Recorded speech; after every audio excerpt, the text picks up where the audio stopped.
everyone, and welcome back to Scad aTV Fest. I'm Belenguia, a film and television sophomore from Lima, Peru. Welcome to Bold School, presented by Entertainment Weekly, a panel of some of the leading women in entertainment. I know this panel has been on my must-see list, so let's get the conversation started. Hi, everybody, and thank you for tuning in to Scad aTV Fest. For 10 years, Scad aTV Fest has brought the best of television and the artists behind it to an international audience of students, fans, and aficionados. I'm Maureen Lee Linker from EW, and today the festival and Entertainment Weekly celebrate trailblazing TV stars as they share their acting experiences and expertise as part of our Bold School conversations. So let's get started. Today, we have Ryan Michelle Bathay from The Endgame joining us, Helena York from The Other Two, Sue Ann Pian from As We See It, and Cassandra Freeman from Bel Air. Welcome, ladies. So nice to see all of you. Nice to see you. Well, I'm going to start by asking with what I hope is an easy question, which is growing up, who were your movie or TV role models? Who was someone, whether it was a character or an actor, that you saw yourselves in? I guess I would say I always remember Whoopi Goldberg doing her HBO like one woman special, and her having that crate, and she puts the towel on her hair and she pretends like she has long hair. And I was like, oh my God, that's me. That's the first thing that came to mind. Because who don't love Whoopi Goldberg? But I just so when I saw Whoopi Goldberg, I thought, yeah, I want to be like that sort of thing. So my whole life I've been trying to chase, just to be a chameleon as an actress as much as possible. Mm-hmm. Oh, I guess I'll go next. I grew up in a time where like some of my favorite movies were The Goonies, The Lost Boys, Indiana Jones, like Spielberg. It was like so cool. And so Asian actors, I didn't see a lot of, and it was always like very stereotyped, like Big Trouble and Little China, right? I loved it. It was like so funny, but it was also like, that guy, like with the villain, he was like hilarious. And then I remember like, watching Lucy Liu, and I was like, wow, she's a badass Asian American character finally. Like she doesn't have to put on an accent. Because, when I started acting, everything I did was like, you got to use an accent. You got to use, I'd record my mom, like talking with a Chinese accent to try to nail like that, Asian accent down. So that's, it's nice to not have to do that anymore. So, yeah. Ryan, Helena. I picked up on this question because I always feel like I'm supposed to have some like brilliant comedic woman answer. And I don't. I grew up with like two brothers, and I'm Canadian. Yeah. And so we were obsessed with like Jim Carrey, Ace Ventura, Pet Detective, and, Austin Powers. And I just never thought that I would be on screen. I always thought I was just going to do theater. I went to school for theater, and I had a lot of influences through doing that, but it was really like these fearless, absolute idiots performances that, made me want to find my own voice and get paid to be dumb. Love it. That's great. That's great. I'm trying to, I definitely second what Cassie said about the moment that Whoopi Goldberg puts a towel on her head. And I was like, I thought I was the only one who did that. Is that a trick that we all do? But I have always had a major crush on, and I know we're supposed to pick great women, but Michael Keaton. I've always thought that and to have like a career that has spanned like, I don't know, before I was born to like now, and he kind of sort of looks the same, and he's still sort of reinventing himself, and he's done he's the original.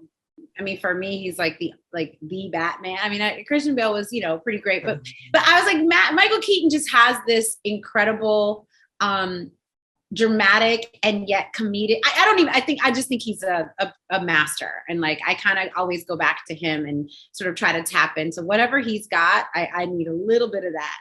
Oh my God. I so love that, because you think that's the same man who did Beetlejuice. Yeah. But then he becomes Batman. But then he does that other movie kind of about Batman. And then he goes and does like an episode on Frasier as a swindler in a wheelchair. Like, this man is a genius. Yes. He's Right. a genius. Well, I'm sure we could talk about Michael Keaton for the next 40 minutes, but Ryan, I'll start by asking you, obviously we've seen female FBI agents on screen before, and of course, most famously, probably Clarice Starling.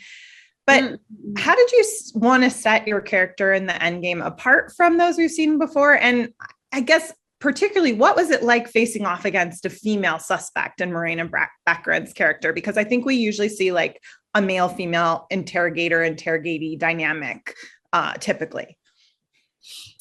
Yes. Well, this is nothing like Silence of the Lambs. So let's just put that out there. I don't want any comparisons to Silence of the Lambs. There's no lotion, no baskets, no little dogs, none of that. So I think, I don't know that I approached it like I wanted to set her apart from any other FBI agent, because, so much of that is just in the circumstances, right? The given circumstances of this character are so very different from the given circumstances of any of the other ones that we've seen. That's first of all. Second of all, we haven't seen that many FBI agents that have been women, that have been sort of the taking the lead in whatever investigation it is, over the course of either the movie or the television, series. So that was pretty cool. And interestingly enough, all of the things that they kept sort of referencing were men. It's like heat. It's like heat. It's like heat. And I was like, okay, all right, let's have a conversation about your favorite show, Heat, right? And it kind of occurred to me that I was like, now this is a very interesting acting exercise, because what these two men are playing on, what's behind them, what's in the background that they are allowing to come through, not playing, but allowing to come through, is the fact that they know who they are. Yeah, they're playing these characters, but they also know who they are. They know that everybody in the world and every, fanboy, every, boy, man in the world is waiting for this moment to see these two people. And I think that the genius of the scene is that there is that aware. It's there. It's like how you hear the clinking of the tables and people eating. That's kind of the background noise of it, is like who they are.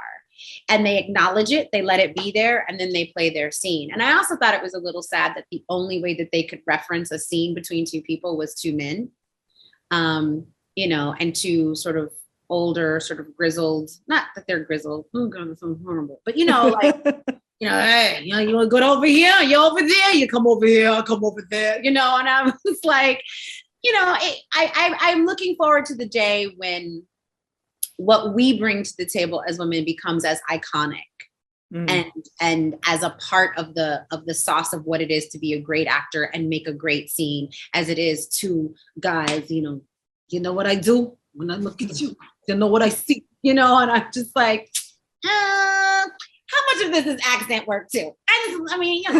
Just saying, I'm not saying, but I'm just saying. Helena, your character on the other two is coping with her younger brother's sudden internet fame. As an actor, have you had any moments that are akin to that? I mean, what coming into the project did you find compelling about that narrative? I think it's sort of something that we're all experiencing right now through social media, is watching anybody become, I don't know, it's even like this perception of insane amounts of success or togetherness that you're constantly feeling like you're living in the shadow of. I think we can maybe all agree on that. Or maybe I'm just weak. But I think what's compelling about it is that, and what I think Chris and Sarah, our creators, do so well, is that there's no animosity. There is not like a source of jealousy that comes through. It's not these two siblings trying to sabotage him in some way to make him, fail and for that failure to be their success. Like they're rooting for him and they piggyback and try to find their own way through it.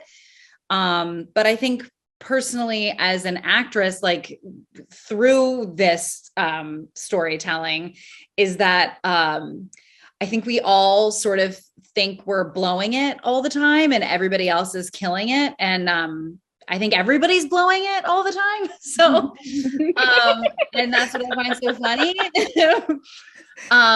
So yeah, I think that's what I relate to on such a personal level. It's like you have conversation with any of your friends that you're like, God damn, you're like totally crushing.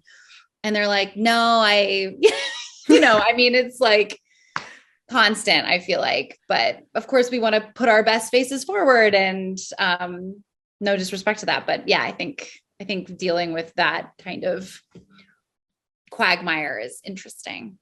Yeah. Sue Ann, just like your character on As We See It, you're on the autism spectrum. So what does it mean to you to authentically represent that on screen? And what are ways that you hope to impart the empowering aspects of that identity rather than just the struggle or the challenge? Oh my God. Yeah. That's a great question. I think a lot of people do not understand that autism is a spectrum now, especially since they collapsed Asperger's was its own kind of thing. And then they're like, no, it's all ASD. So now, everyone's like, wait, but, my child doesn't even speak. And then there's like Elon Musk. And it's like, we all have the same neurodivergence, which is basically a different way of perceiving the world and going about the world, which is socially for someone like me growing up, I had a very hard time making friends and figuring out the right things to do or say, and because I am so hyperverbal, as a lot of people on the spectrum with, what was formerly known as Asperger's is called, people would be like, someone like with your intelligence and smart should not be doing this kinds of like things you were doing, like in college, I was taking home homeless people from the street because I was like, oh, you need a place to stay. And my roommates are like, what are you doing? He just like wiped his butt with our towel and jumped out the window. I know, but I was like, you got to take, like, he needs it, he needed a shower. So those are the types of differences in our thinking processes, the maturity, it's taken a long time. And so to see a character like Violet on screen, I think is just, it's mind blowing because, I went super, for lack of a better term, it's what we would call method acting, but what it is today in the actors world, it's just so crazy. It's like, I love my coach studied with Susan Batson. So there's a lot of drawing from personal experiences, which I did for Violet. I don't do that for all the roles. I would go on set and character as Violet. I would go out in the world. I was working at a diner and I would serve customers as Violet. And it was really fun and informative because then I could see so much of what I learn as an actress is how people react to me when I do certain things, right? If I'm going to, make a certain choice, how did they respond to that choice? And that was really fun. It's a fun part of acting for me. And so, I totally forgot what the question was. There was a question. Oh, it was just with the show. What are ways that you hope to impart maybe the more empowering aspects rather than just the struggle? Absolutely. Yeah. Yes. So just one of the most important things was, this is one. I hope people understand that when you meet one person with autism, you meet one person with autism, and not to make any point blank, prejudices against that, because you're going to have people like Temple Grandin, Anthony Hopkins, right? And then across the spectrum of differences. And then two, just like a kinder world, just whatever it is. I just hope people are just kinder around all of our differences. Yeah. And then Cassandra, you're playing Aunt Viv in this reimagining of the Fresh Prince of Bel-Air, just called Bel-Air this time. And of course, that's a role that comes with a lot of fraught history and popular culture. So how do you embrace or carry the weight of all of that history while also making her your own? I'm so lucky that we have a great creator Morgan Cooper, who created this revision, this reimagining. So he gives you so much space to create. And the first thing he said, I mean, I didn't even want to audition for this role. I definitely didn't want to take it. When they wanted to have an interview with me about it, finally, I was like, what are we gonna talk about? Like, I am not Aunt Viv, okay? Aunt Viv is like tattooed on so many of our consciousness, if you grew up in that time. So it felt very claustrophobic to even begin to create a character like that. And he was great. He was like, you're not stepping into her shoes, you're creating your own shoes. And so what does that mean to you today? And so I really just tried to blindfold that part of my subconscious. And I was like, Aunt Viv, what is she actually, more than what Janet Hubert and Daphne Maxwell created? Instead, I'm like, who is she today? And so there are people today who I feel like have this spirit. And then that made me excited. I thought Jada Pinkett Smith is somebody who's, I think she's from Baltimore. She's very much grounded in that sense that she's from this other world, even though she's surrounded by such opulence. And Pauletta Washington, Denzel Washington's wife, I've worked with her before. Same thing. She's very much centered from where she's from, even though she's wrapped with this luxury. And I thought, that's what I want for Aunt Viv today. She's the queen of aunties. And I would want her to feel not like she went to Juilliard, even though I'm a trained actress too from NYU and all that kind of stuff. Instead, I wanted her to feel like, you know, this is me and I just happen to live in this house. And then over the course of the series, you can see what the conflict is of, there's a burden that just comes to having that lifestyle, which is your dreams and ambitions and motherhood. And what does it mean to be a wife? You know what I'm saying? So I try not to think about that baggage. Yeah. For all of you, has there been a moment in your careers where you really felt like you found your voice? Like our voice as an actress through a role, or like as a human being? Either one. That was a great answer. I think finding one's voice is very elusive because every new stage in your life is a new voice. It's like a constant revealing of who you are. I don't know if there's this I should say for myself, there's never been the day of like, and that was when I found my voice. There are just moments in my life where you're like, oh, like doing Bel Air, every role I found something new about myself that I either could embrace or I was surprised that I have issues in this thing and hopefully I learned something through it. So yeah, so like for Bel Air, this is the first experience in my career where I've been able to find my creative voice as through character and the choices in every single department where I felt like people really treat me like I'm a collaborator instead of just a puppet who happens to be an actress.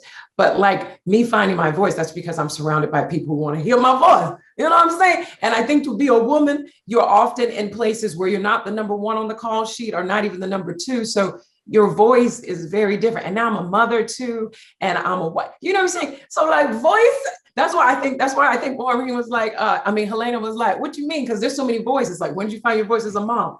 Last night when my son went to sleep. You know what I'm saying? Like it's like a parfait, guys. There's so many layers to the voices. I would say, since we're talking to students, something that I found really difficult through school and also starting my career was I'm going to interpret the voice question as like trusting yourself as interesting, trusting who you are and what you bring to the table is good enough, as opposed to trying to manufacture something to make it into something you think is what somebody wants. I think the least successful I've ever been is when I'm putting a voice on, maybe like, you know, doing what I think would be right for somebody else, for another project, or maybe even a character I know in my heart I'm truly not right for. And I think, you know, it's a journey that you constantly are on. I'm always on it, and I still do that and mess up auditions by, you know, trying to be something other than who I am. And I found that over the course of my career, you know, developing the confidence that there's nobody like me. And so therefore that's my most valuable asset. And and being confident enough to bring that to the table has been just like a journey of the last 15 years, I'd say. Yeah, I would say that's the fun thing about being an actress, right? Is like, like you're gonna act until the end of your last breath, and every age is so beautiful in its own. Like, it's okay if I have wrinkles. It's okay if I'm heartbroken. It's okay if I was shattered, right? I love that. Like, I mean, the fact that Helen Mirren won her Oscar in her 60s, I was so inspired by that. So and it's like it's like, remember when you're like in your 20s and you're like, you can only go out for a certain like role, and then now you're like in your 30s, 40s, 50s, 60s, it's excited to grow with that. So I enjoy that. That's a really good point. Yeah, I guess I never thought of it that way, because when you're in your 20s, it seems like the path, what's available to you is the quickest path when you're in your 20s, right? Like that is if you're gonna hit immediately, it's gonna be in your 20s, when everything is, under your chin and high and tight and, lifted, and everything is right.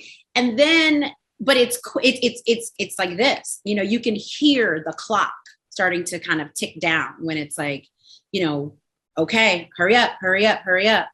And then when the clock stops, that's when life began. Like, that's like, you said it so beautifully, Sue Ann, in terms of just like, oh, that's when I'm going to take my last breath doing this. It might be tomorrow. It might be 100 years from now. I don't know when, but now life begins. Because everybody graduates from graduate school, well, whatever your prep program is. And you think, any minute now, it's going to be me. Any minute now, it's going to be me. That's it. No, that's not it. Okay. Oh, there's Harrison Ford. He's going to not discovered of Harrison Ford. Okay. Got it. Like any minute now, it's going to be me. And then when you get to take that breath and you kind of sit with that disappointment, like, oh, it didn't happen immediately. And then the next breath is, oh, thank God it didn't happen immediately.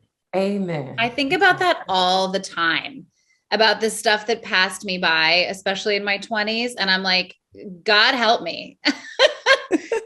You know what I mean? You're just like, oh my God, that would have been put me on this totally different path. And I'm happy where I'm at. But do you ever find, like, sometimes in being relaxed about it, I get unnerved by my own like lack of flipping out about it? Does that make sense? Do you ever you're like, oh, if I'm not freaking out about where the next dollar is coming from, I'm losing my edge. And so it's going to fall apart. Does that ever happen to you? It's been happening to me more and more. I'm like pregnant right now, and I'm like, oh my God. And that space of being pregnant is so great, because talking about unattachment, like finally you're like, next job doesn't come. But I feel like my whole career changed once my kids showed up, because I became so unattached to things. I was like, hey, this is all, if this is the best that it can be, then I think this might be okay. I love what Ryan just said. It's like, I didn't think the clock for me would start till I was 35. I never thought I'd have a career in my 20s. So after 35 hit, that's when I was like, well, I'm 35. This is where the roles are. And that's when life began. But I remember Marcy Phillips at ABC used to say, Cassie, if there's just something else you were more interested in, your career will just take off, because it's like this industry is like a boyfriend. It likes to get jealous, but if it knows you're available, it don't want you as much. And I'm like, that's amazing. So funny and so grossly true. So this Bold School franchise that we do here at EW, we like to focus on groundbreaking, strong, empowering women. But, I think we often culturally equate strength in women with either being bitchy or doing something that is considered overtly masculine. So like that fits that strong female character. Mm-hmm. So for all of you, how do you combat or push back against that stereotype in your work? Like, what are ways that you can subvert that and still be strong? Well, I have found Brene Brown's work to be really earth-shattering for me in terms of her work around vulnerability. And, one of the things that they used to always say in grad school is that some things, you know, look, let's just be frank. You get the words on the page, and then you have a director who tells you what they want you to do. A lot of times in your career, it's not, no one's going to care that you're like, you know what, I had this thought that perhaps, so this is what I was thinking about this. They're like, we need to go to lunch. If you don't sit down and shut up someplace. And I had to learn that everything about me and all the homework I did for the care and whatever it is was there. And I just had to trust that it was there. And I had to trust that it would, you know, find its moments to make itself known in ways that I either planned for, or better yet, that I didn't plan for, right? Because isn't that one of the best parts is when things bubble up and surprise you? And the only way they can bubble up is if they're there. So what I've tried to do is in my life, you know, it's like Alexander, like you lay in rest position and you do your Alexander in life while you're brushing your teeth. And then all of a sudden when you're on stage, there's your Alexander, right? Like, so I try in my own life to practice that sense of vulnerability and not shying away from it. Because I do think it's not a male centric thing, is like strength and vulnerability go hand in hand. And so for me, I try to live that in my life. And then hopefully it shows up in my work in those spaces that are in between the words, on the page, not on the page. And if I can be that in my life, I'm hoping it shows up in my work in places. I think too, I love what you just said, Brian. I think on top of that, it's like, I feel like my career has been based on playing. Like, I thought you were going to say the strong woman trope is a Black woman, because they love a Black lady to be a strong person. Sure. And so my career is so much in and also, you know, but also, you know, you're a type. So, but I'm also tall. So tall and Black lady means strong to a lot of people. Okay. So and you have a deep voice. Don't forget your voice. Right. It gets deeper every year. Okay. I was at a party where someone was like, I knew that was your voice, because I was like, who's that voice that sounds like she's been smoking and drinking whiskey all night? And I was like, thank you. So anyway, but the thing that I try to do in all of these opportunities that I get, I try to do, I either try to, I put humor or vulnerability and softness in places that I know no man could ever do, and maybe no one else would do. So that way the character's just not so flat. Otherwise you just get a machine that is speaking words very fast. And so a lot of my characters, and then also what I do on set is, I mean, Ryan, I agree that they just want to get to lunch. And so I usually ask the director, I'm like, can I just do one for myself? I've never had a director be like, hell no, you can't have one. Director almost always says, sure, do one for yourself. And that's the take they use. Almost 90% of my career is based on people using the take for me. And the take for me does none of the notes they just told me, but it gets them everything they wanted, plus humanity. Mm-hmm. I think for myself, I find that there's a lot of power in admitting your flaws, not only to yourself, but to and to be unafraid of them. It's not even admitting them. It's, you know, being able to say you don't know something, or that you have a question, or that, you know, and I think that translates in my work, especially on the other two. I think, you know, I think I find power in admitting that I don't have it figured out, or that a character doesn't have it figured out, and being able to like roll around in it. I think this image of like strength or masculinity is nonsense. I think that they have absolutely no strength or like leg to stand on, because they're, you know, standing on this like house of cards where there's all this bullshit, and they're kind of up there like, so I think that, you know, and that's what I bring to set and to my work is a sense of fun and being able to make fun of myself and ask questions and be able to not know things. And I find a lot of power in that. Mm-hmm. Yeah, I love this. I mean, obviously Violet has really, you know, heartbreaking moments that are very vulnerable and not classically thought of as this is what a powerful woman would do, right? And I think about some of the powerful performers that I love, like Charlize Theron. I love her. I saw her, you know, she was playing the queen in that Snow White and the Huntsman. And so you could have done that really flat and one-dimensional, right? You're just like evil queen. And oh, that last scene where she breaks. You guys know what I'm talking about? Do you guys? And you see the pain of what caused her to become who she was, like the hardened shell, right? And then it was like she got her heart broken. That to me was everything, because that, like what Helena was saying, is power to reveal that, you know, like I think women go through a lot of stuff. I have to speak for myself. Like I've had a hard life. Life was hard. And, you know, now I'm finding ways to imbue my characters, my acting with some of these like experiences that, you know, if you're not a woman, you wouldn't understand because you didn't go through that, right? Like it's a very gender specific heartbreaks and hardships that sometimes we carry. And that's strength to me, you know, like the fact that, you know, you guys, we have mothers here. That's incredible. Like you're like birthing humanity with your vagina. I'm like, oh my God. That what happens? Oh God. Oh no, I'm out. That should be the promo for this whole thing. Birthing humanity and vaginas.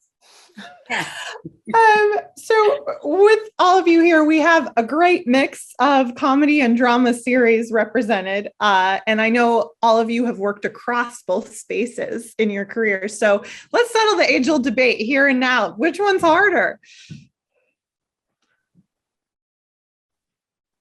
I think it depends on the gig. Yeah. Like I did the show The Good Fight, and I had a blast because I felt like I was doing an impression of a lawyer. I was like, ooh, I've watched Law and Order. I know how this is done. And so I had a blast, like wearing a suit. I was like, ooh, I'm in a suit and I'm in court. And, you know, I found that fun. And then, you know, when on the other two, I find doing that really fun. I think the hardest stuff is a glove that just isn't fitting. Yeah. I've had to do shit where I play an ingenue and I can't do it. I can't be like, what? You're kidding. I had no idea. I can't do it. And it's like I get hired by accident or something. I don't know what goes on there. No, Elaine, it's not on accident. No. It was an accident. I had no idea. What? And then you have to trip. Oh. Yeah, a glove that doesn't fit is the hardest. If you're playing a comedy that fits, it's great. If you're doing a drama and you're like, ooh, I don't know. Sometimes it's just like the set, right? Like who you're working with, the directors, right? Because it's like if it's fun and chill and everyone's kind of vibing, there's the right kind of chemistry. It's so you can do anything, you know, you can do anything with your team, right? Like it's a good, it's having a good team. That is so perfect, because it's like, you know, ideally when you're doing something with a group of people and you guys are all on the same page, like it doesn't matter what it is or what you're doing. It just feels awesome and amazing. You know, the show I'm working on now, I mean, we're trying to do it in a very short amount of time. And it's a drama that feels like a drama. It's a drama that feels like a drama. And we're outside all the time and there's no heat. And I'm like, I need a hat. You can't wear a hat on TV, which I don't understand. A man made that up, I guarantee. But, you know, it's like, you know, I was, yeah. And so now my first instinct is to be like, no, comedy is way better, way better. But that's also a function of the fact that I'm cold most of the time. You don't want to play like the patrol guard comedy every day. It's winter as the patrol guard, starring Brian Bethea comedy. It's just cold all the time. It's so funny because I think regardless, it's like no one knows that comedy is being a comedy. I mean, I always say comedy lives right next door to tragedy, and tragedy lives next door to comedy anywhere. And my show is, you know, they keep saying Bel Air, it's a gritty drama. And I'm like, the first episode, guys, after that is This Is Us. Calm down, guys. It's a family drama. Offset, I mean, between takes, all we do is sing and rap. Okay, it's a happy show with some drama. Okay, drama, they live next door to each other. Yeah, but you're right. But if you're with horrible, I had a gig once, and it was technically it was like a dramedy, but they hired me to bring more of the idiot part. And I cried every day going to set because they were the worst bunch of people to work with.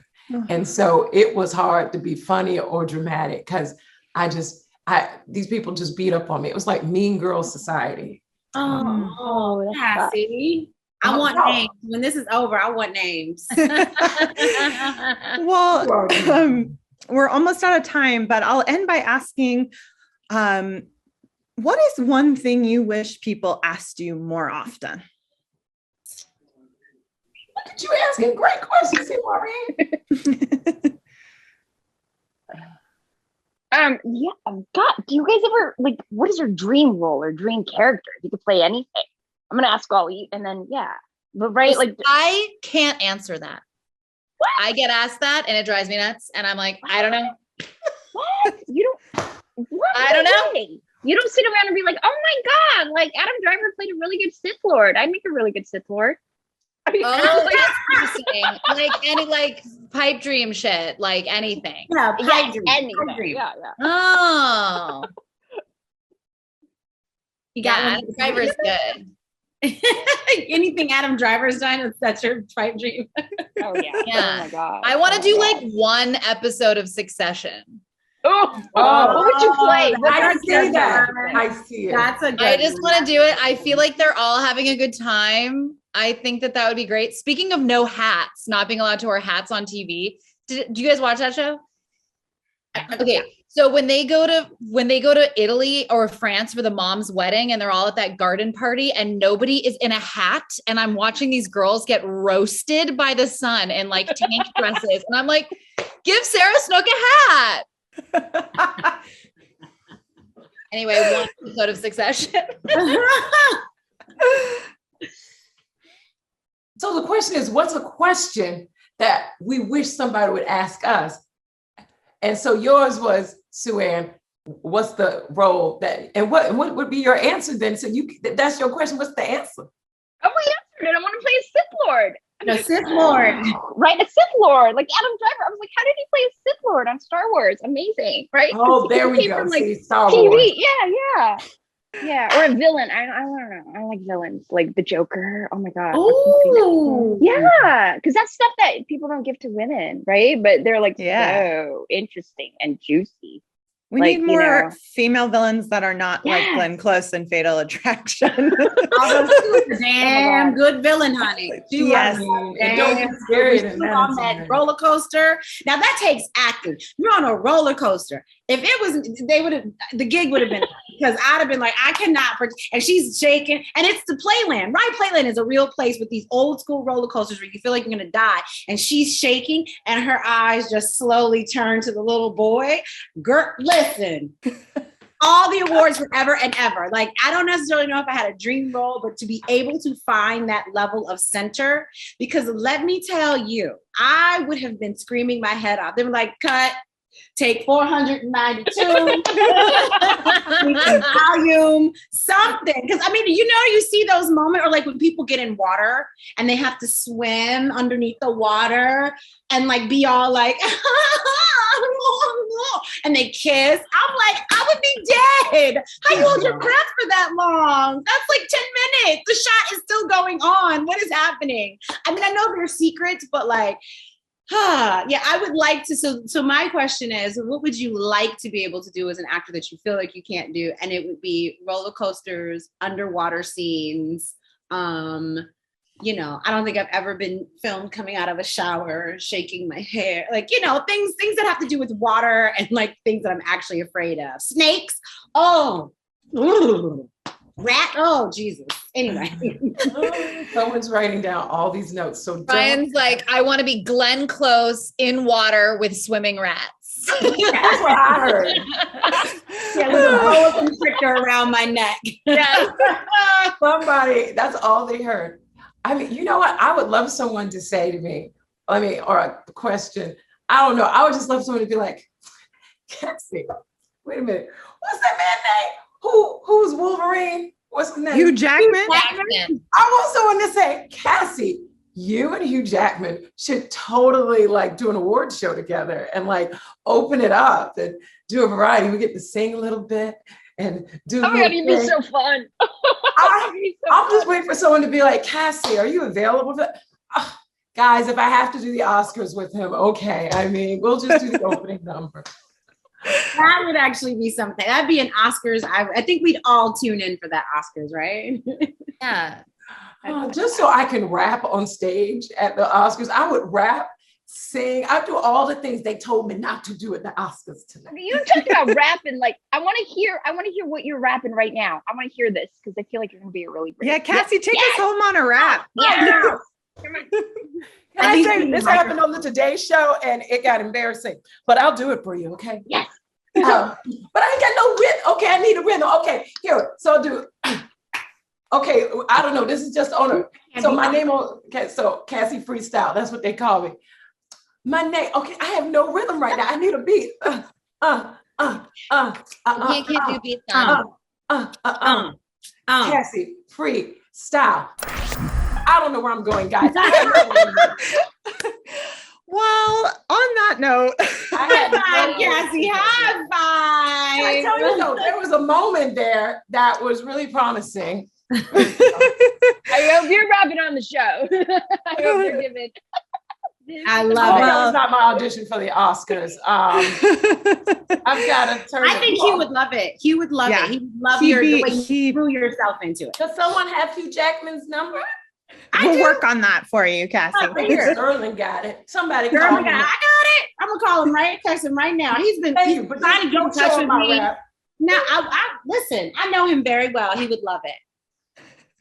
Thank you, and Sue-Ann, thank you for that. Thank you, Mom. Oh, I love you. This was really, this was like super fun. This was so great, ladies. Thank you so much for joining. And we are out of time for today. So let's give a big virtual round of applause for our panelists. And thank you all at home for your participation and enjoy the rest of Scad TV Fest.